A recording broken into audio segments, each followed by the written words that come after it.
Dr. Terri Alani. Welcome to our show, What's Up, Doc? And I'm Dr. Wayne Alani, an orthopedic surgeon. She's a dentist. I am in case a you're dentist. wondering, yeah. So this is What's Up, Doc. It's a show about your health from head to toe, medical, dental. We cover everything. We're not married. Yeah, current events and all that. You notice I bypassed the we're not married. She's my sister, okay? Yeah, so there'll be a lot of arguing. No, we get, actually, I kidding. get excited to Yeah. do the show. It's the only time I see you. That's true. It is right, yeah. So, I just got back from Greece. Yeah, Mykonos, right? I went Is to that how you say it? Mykonos Yeah. for 2 weeks. It was awesome. And it was really interesting because I actually lost weight because the Mediterranean diet is amazing. I tried to come back and get the tomatoes because I'm hooked on Greek salad.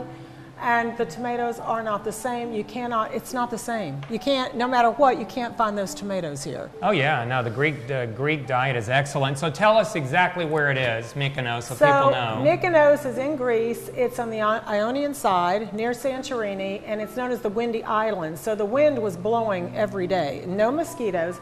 I took a girlfriend, and she's from Honduras, and so she can drive like a bat out of you know what. She was amazing because the streets are really narrow, and I think I could be a tour guide. So every day there was a Starbucks on the island. We go to Starbucks, you gotta have that. And then from there we went to 15 beaches in 15 days. Oh, that's cool. But I wore sunblock. So have you been on the Autobahn? The Autobahn? You know, in Germany. No. So just real quick, because you're talking about driving. So I've been to Europe like 5 or 6 times, 6. And so I've never been on the Autobahn until, you know, I went to Germany the first time. So for those that don't know, the Autobahn is the road in Germany where there's no speed limit. And so you literally get in a taxi and the guy's going like 115, and I'm kind of thinking, okay, are we running from the cops or what is going on? And I'm talking to him and they speak perfect English, and he goes, no, I'm sorry, I'm going so slow. I said, no, you don't understand, you're gonna kill us. So they go and they'll literally get like within a foot of the car in front of them going 110, and everybody on the Autobahn knows to get on the side. If you're going less than like 100, they literally go 100 miles an hour. Well, you know, the car we were driving was a stick shift, Yeah. and you know, I learned how to drive that's on a kinda cool. stick shift. Yeah. But I got scared because I have a automatic now. So it's very hilly in Mykonos. So when you're at a stop sign, I drove the first day and that was it because I almost hit the car behind me. Because it starts going yeah, back. It's scary. Okay, so I wore sunscreen, and that's why I'm not super tan. My girlfriend's very dark. But there is a dietary supplement that supposedly is supposed to strengthen your body against UV light, and they have said that it's actually kind of dangerous. It's not FDA approved. So here's how they get around it. They get around it by saying it's a nutritional supplement. So what is it? What is it called? It's called, hang on, and I will tell you. Hang on is what it's called? No, it's called Advanced Skin Brightening Formula, SunSafe RX, Solar Care, and Synergetic. Okay. So you don't want to take those. So but don't what take they're it. working on right now is an injectable tan. Okay, that's cool. Why is it cool? It's weird. Yeah, that is weird. So well, what they want to do is they want to stimulate your melatonin, right?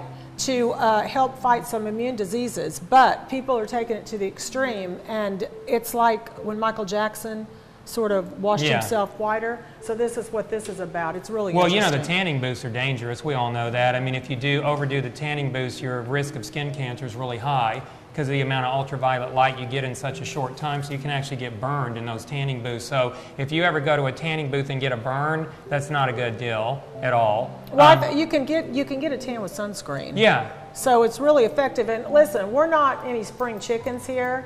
We won't tell you how old you are. That'll be a contest.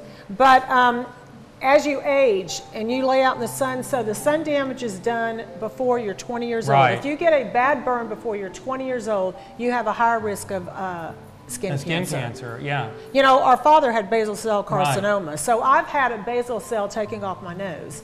And I used to lifeguard. I was a lifeguard growing up. And so I used baby oil. That was back in the day.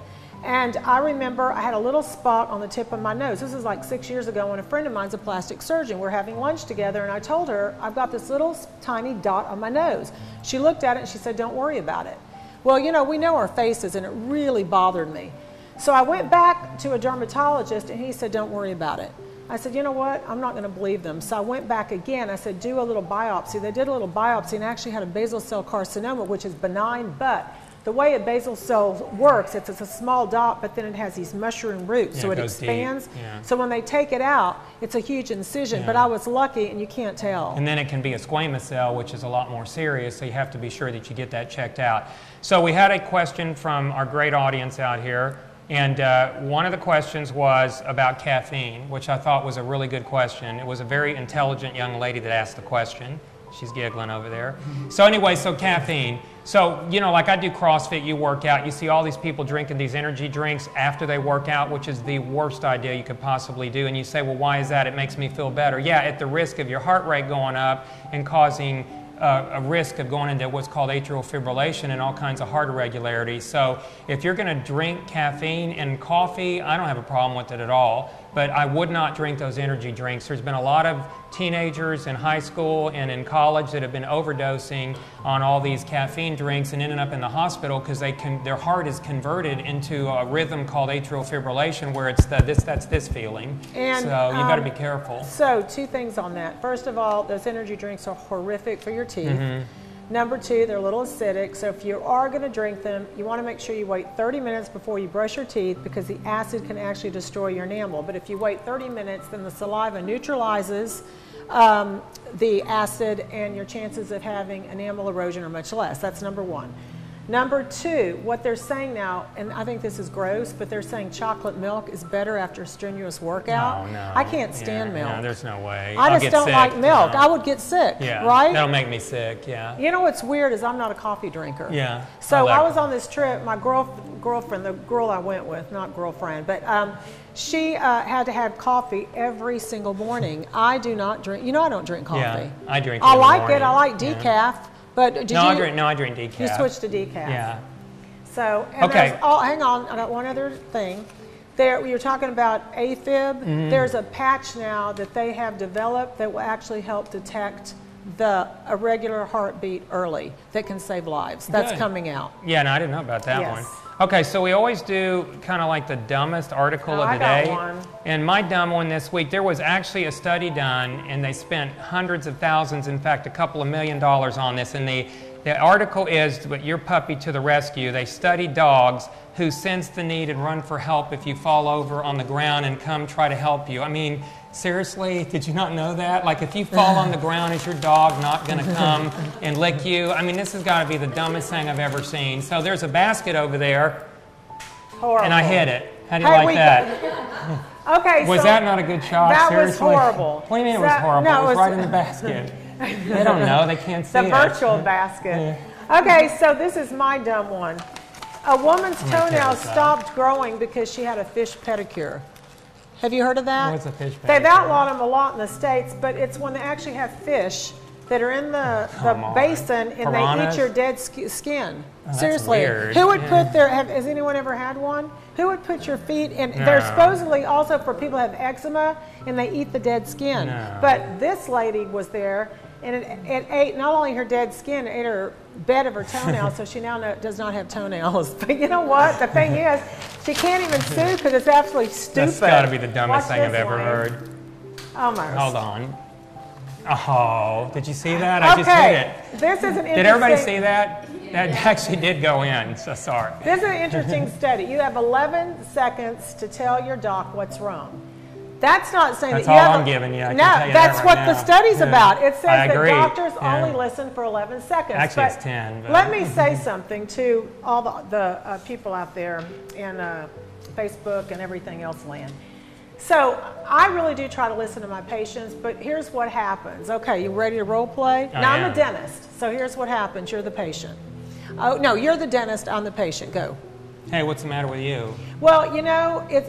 Oh, okay, that's enough. Doctor, it was Wednesday, yeah, and I went to go get my dog, and then the vet called me, but then when I was getting my dog, I ended up going to the refrigerator because I was really thirsty to get some water. Okay, well, I got an answer. And then... Now, let me answer it. Take 2 aspirin and call me in the morning. I'll see you. That'll be $500. What patients do is they go on and on about this history that we don't care about. We don't care. Just tell us what's wrong with you. In other words, doc, my tooth hurts, it's sensitive to hot, it's sensitive to cold, and it hurts when I see, but they don't know what's important, and that's why you have to guide them, but you're right, it is kind of... So that's where the 11 seconds comes in. So sometimes I think we've done this for... I think what it is that we're smart.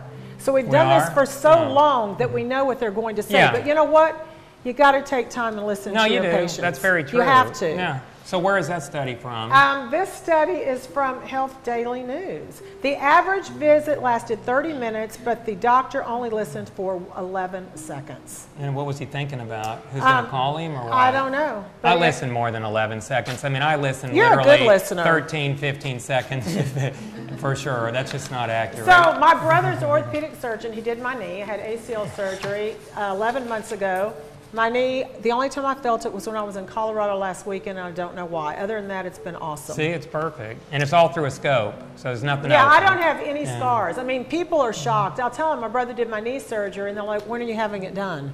That's cool. And I do his teeth. So yeah, I see. We trade out. So listen, so speaking of knee buckling, you know how you're walking and some people will just, they'll say their knee buckles and they want to know why does my knee do that? There's two reasons your knee does that. One is arthritis, and two is what's called a meniscus. The meniscus is the pad in between your knees, and so this little pad can tear as we get a little older from an injury, and it can catch and it can cause you to fall. So if you're getting the symptom of buckling, you need to get checked out. Now you might say, well, what do they do to check you out? Well, first we get a history, we do an x-ray, and if you need, we get an MRI. But it is fixable if it's something that starts to bother you. So don't let yourself just get a buckling knee, because you can fall and hurt yourself and fall down the stairs, and then it's not good. I have a question for you. You break something, then you have to have surgery, and you know, it's not fun. And then you do it. I have a question for you. What is the difference between an MRI and a CAT scan? So an MRI is magnetic resonance imaging, and it's done with a magnet, and a CAT scan is an x-ray, and it's done like if you took this lemon here, which you're going to wonder, why does he have a lemon? Well, we're going to explain later.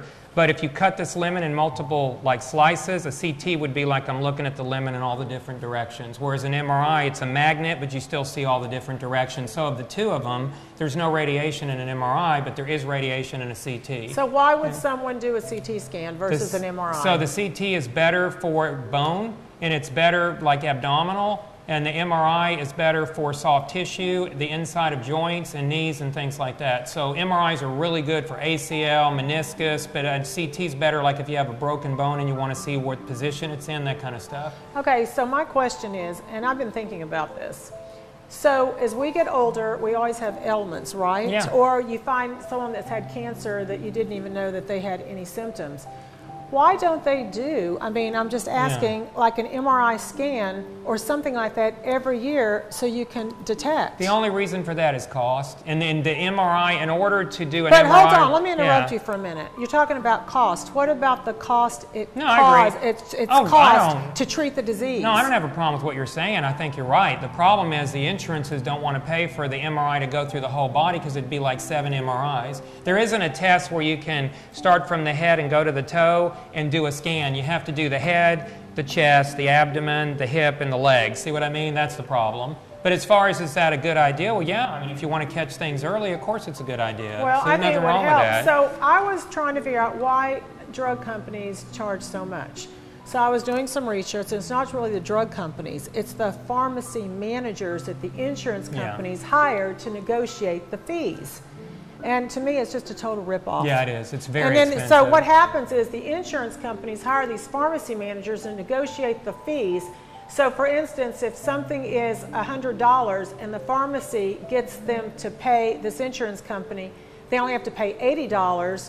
They still charge the $100 to you, and they pocket the $20. Yeah.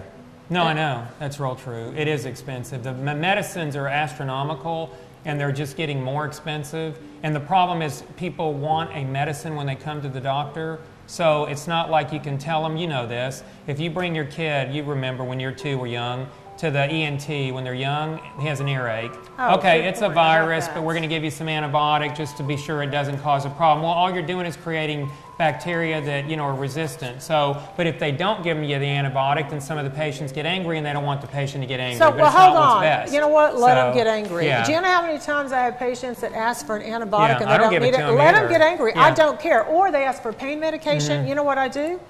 Especially if it's an irate patient. Oh, I shouldn't even tell what I do. Yeah, I wouldn't but do I'll that. tell it anyway. So what I do is I write the prescription, but I don't sign it.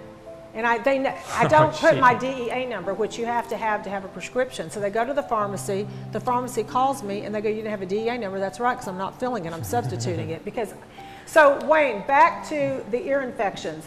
They now say that you don't treat your child's ear infection, that it will just go away. Yeah. So I wanted that. to address Yeah. that.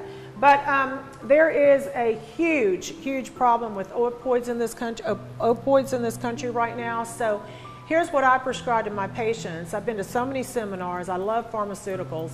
So instead of prescribing Vicodin or Tylenol 3 that have codeine in it for your pain, basically now Motrin 800 milligrams does the same thing. As long as your stomach is okay, they have done studies that Motrin 800 serves the same as Vicodin. That's a big deal. Yeah, let's do that real quick. So just the different drugs and what they are, because a lot of the people, like maybe in the audience, don't know what is Vicodin versus hydrocodone versus Tylenol 3. They all have a form of codeine in them. Tylenol 3 is Tylenol with codeine. Hydrocodone or Loratab is hydrocodone, which is a form of codeine. And Vicodin also has a similar medicine. So if you're allergic to codeine, you're kind of out of luck because they all have codeine in them of some form. Motrin and Naproxen and Aleve, those are all non-steroidal anti-inflammatories. They're not pain medicines, but they work just as good as a pain medicine because they decrease the inflammation, which decreases the pain. And just last thing, there's one, you use this, Tramadol or Ultram is a medicine which is like a pain medicine, but it's kind of like non-addicting, so you can use it, but you don't get the addictive qualities of it, and it's not a triplicate form, so those are better. So, medical marijuana is, they did a study of all these seniors. It was a really big study, and the seniors loved it. That it's medical, it's medical marijuana, and so it's helping them. Listen, I think there is a place for medical marijuana because it got them off all their opioids. It got them off all those drugs that are addictive. So I think there's a place for it. That's just my personal I think for opinion. Cancer and for some chronic illnesses, but I don't think I would start doing it for back pain. And I mean, you're going to have so many people on marijuana that it's... All right, so let's talk about the CBD oil, because that supposedly doesn't have the actual cannabis in it, but it has properties that help people. I actually have friends that are using it. They live in Colorado where it's legal, but they put it under their tongue. One of my friends is a golfer. He's like 70, and he puts it under his tongue every night. And he said it's improved his golf game. He has all his friends on it. All of their knee pains, everything are gone, and they're not high. Okay? Is he listening to Crosby, Stills, No, Nash and he's not. And he hasn't gained weight, but I'm just saying. Was he at Woodstock? But my point is I think that's going to be the next big thing. I just really do think so. I think you're going to be surprised. I think people just have such a negative association. If something's over abused. Yeah. Well, the problem is back pain. If they start using it for stuff like back pain, then everybody's going to want it. So I think it's got to be regulated. That's the main thing, because the back pain thing is. Everybody says they have back pain, and some are legit. I'm not saying they're not, but that's the opioid crisis started with these pain management doctors from failed surgeries from the back. You know that. So just as long as it doesn't get into those hands, then I think it's fine. And that's what's made these drugs so hard to even prescribe, is because of the abuse, as we both know. I mean, Terry's right. Stay away from opioids. I'll give one prescription for a major surgery, and then I get them off of it. I did not take one pain pill with the surgery. We had a block too. Yes. Okay. So when you go in to get surgery, it was the knee, but Wayne blocked me from the hip down. So when I left the hospital, and that night and the next day, my leg was like rubber. I even tried to cheat and just stand. No way. You can't even feel your leg. So with that said, when you have that anesthesia, what happens is your pain is much less, because you recover a lot quicker. Yeah, I didn't take one pain pill. Yeah, it doesn't require as much anesthesia because your body doesn't perceive pain, because the area is blocked where your body would get the pain from. So it's actually like painless surgery. I shouldn't say painless, there's some, but it's not. Painless dentistry. Yeah. You know what cracks me up is when patients come into my office and is this going to hurt? And I look at their bodies and they're covered with tattoos. Yeah. I just don't get it, because I don't get it, right? Tattoos hurt, and especially where their tattoos are, and the needle in the mouth, it just doesn't hurt. And they're like panicked, and I look at them and I go, were you numb when you got the tattoos? They go, no. I said, then what is your problem? I don't get it. Yeah, you're right. Okay, because some of them are just like all over the place, and you're like, it must have taken hours to do with the needle. I mean, it can't feel too good. It's crazy. Okay, so I co-authored, my book is out. That's cool. It's called The $1 Million Smile. And I'm one of 12 authors that was asked to do this, and it's actually at Barnes & Noble. Oh, that's and cool. It's actually an Amazon bestseller. And my chapter is the last chapter, and it is on, okay, so the $1 Million Smile, right? Guess what my chapter is on? Affordable cosmetic dentistry, because I was smart when I made this chapter. So I talk about affordable cosmetic dentistry, and there is such a thing. There are a lot of different options, and it's a really good book. That's cool. I was very proud of myself. So go get your book. My You should be book. proud. That's actually really okay, cool. so I have a treat for you guys. And everybody like lemons? Yes. All right, so my brother is a juggler. So every week we're going to have something. We kind of have a talented family, so every week we're going to have something that's really interesting. At Christmas, my brother was juggling and his daughter was doing this dance to Earth, Wind, and Fire at my house. I got thousands and thousands of you on Facebook, and everybody thought the girl was me, but it was your daughter. No, it was, yeah, it was so, her, would you do the honors, please? Well, I have to stand. Go ahead. Can he stand? Are you ready? All right, here we go. And he talks, Ready? too. Now keep talking, and I'll keep juggling. So, basically, Wayne, how's work? It's really good. Yeah, how are you? your kids? Yeah. Your daughter's Good. getting married. Actually, she is, in April of next year. Yeah, I can't wait to go. And then this is backwards. I see? know. I mean, Okay, you know, there. America's Got Talent, right?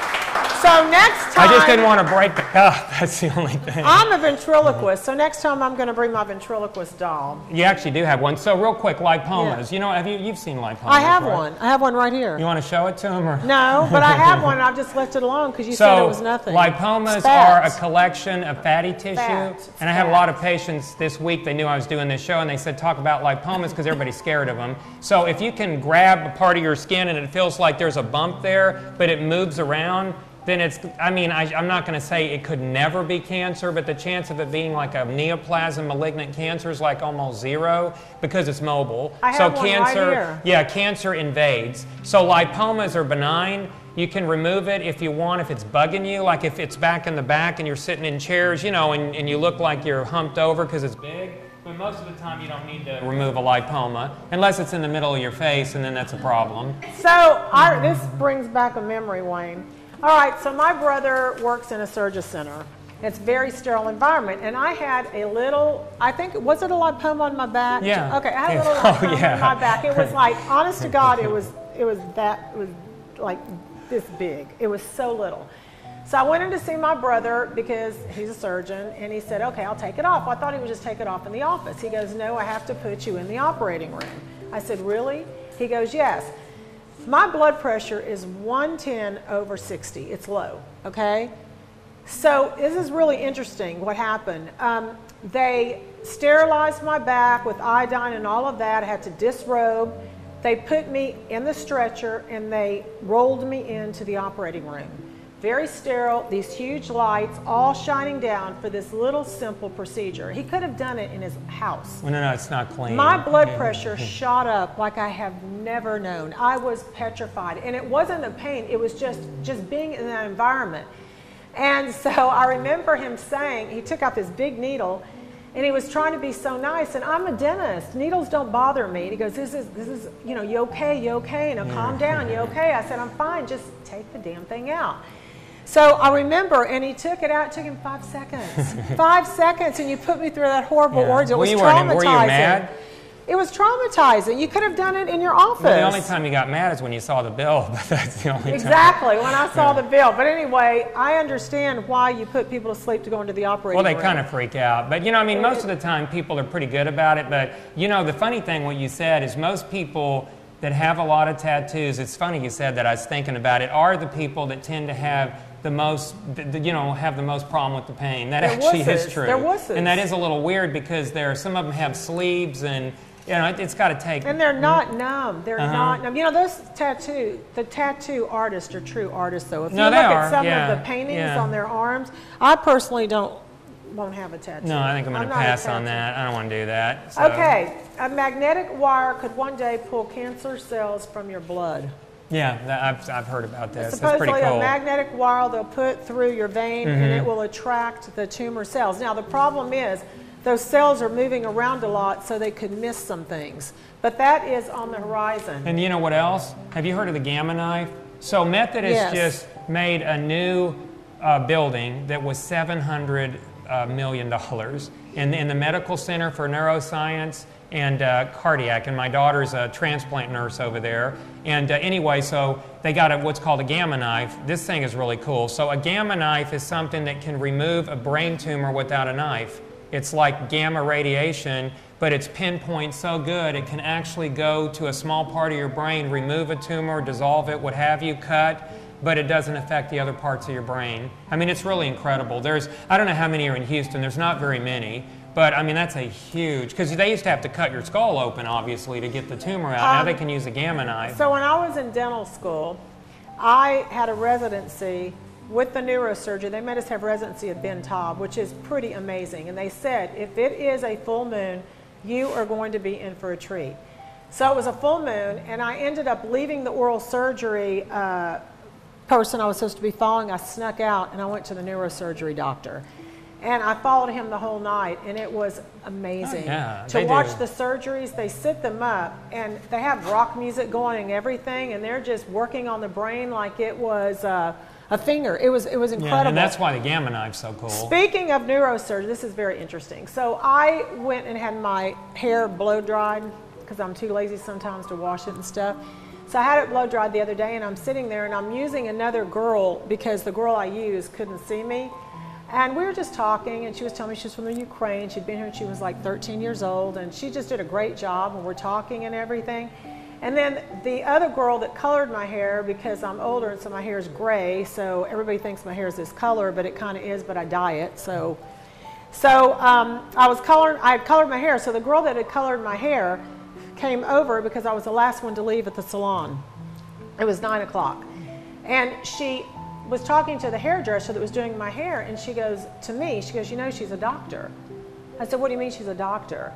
So the girl that was doing my hair, blow drying it, is a neurosurgeon. And from Ukraine? She did not get educated there. She went to Baylor College of Medicine. Oh, She was here since she was 13 years old. She went to medical school at Baylor. Well, why is she doing hair? That's the fascinating No offense, part. No, it's fascinating. So she's a neurosurgeon, and she said that they had her assigned to kids. She worked at Texas Children's, and she said it just got really depressing. And her mother was a hairdresser. So she's a hairdresser. She said she still keeps her license up, but she's still working on my head. She's a neuro. But I mean, is that not crazy? No, that's amazing. It blew me away, right? No, a neurosurgeon. Wow, because there are some, surgeons from other countries that come over and do other stuff, but it's because they have trouble getting a license here because of the licensure issues and things like that. But that actually is really a cool story. It's a cool story. No, that is. Hey, real quick. So if you go to the doctor and you get a cholesterol test, they need to be sure that they break your cholesterol test up into parts like HDL, which is high density cholesterol, and LDL.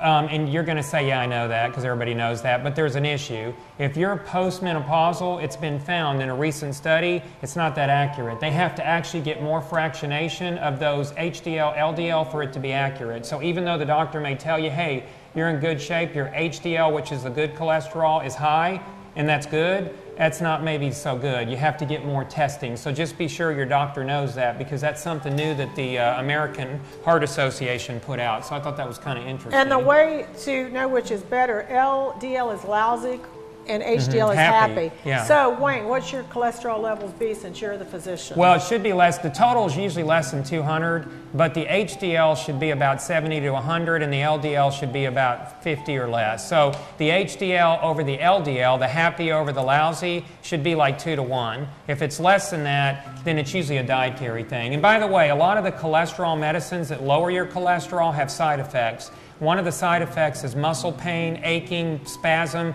So if you start getting knee pain and what have you, I get this one all the time. After you started the cholesterol medicine, it could be the cholesterol medicine. So it's a good idea to stop it for a couple of weeks and see if it goes away. Wayne, let me smell your armpit. No, you don't want to. I just did CrossFit. Okay, so scientists have identified a protein linked to armpit odor. Oh, really? So now they're trying to place that into deodorants. Oh, okay. That's kind of cool. Yes, that they found the specific, and it's not all bacteria smells, it's just specific bacteria. Now, what do you think of women that don't shave their armpits? I don't like hair. Yeah, it's kind of weird, isn't it? Because one of the players in Wimbledon didn't shave her armpits, is why I'm asking. So every time she served, I was like, that is not attractive at all. It's not attractive. But you know, in Europe, that's kind of a European thing. Well, no, they comb it and braid it and all kinds of stuff in Europe. It's kind of a cool thing over there. So we are at the end of our show. Just want to, I'm a dentist, and I actually have a YouTube channel. It has almost 20,000 subscribers, so it's kind of cool. And you can go to my website at the bottom of the screen. And I'm an orthopedic surgeon, Dr.Wayne Alani, and you can do my website at the names at the bottom of the screen too. So I think we had a good show. Thanks, audience. You got to give yourselves a hand. They were awesome.